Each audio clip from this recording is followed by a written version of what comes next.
Le mot Géhenne figure 12 fois dans les écritures grecques chrétiennes, et ce terme faisait allusion à la vallée de Hinnom, en dehors des murs de Jérusalem.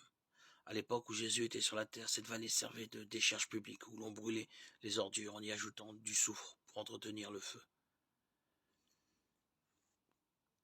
La vallée en question devint l'endroit où le feu consume les détritus de la ville, les cadavres d'animaux et les corps des suppliciés.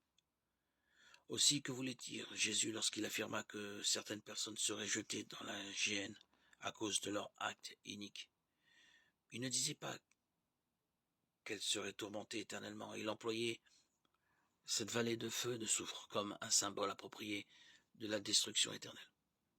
Au 1er siècle, ce terme ne signifiait pas autre chose pour ses auditeurs. Le lac de feu mentionné dans l'Apocalypse ou la Révélation est un symbole analogue, représentant non des tourments sensibles, mais la seconde mort, la mort ou destruction éternelle.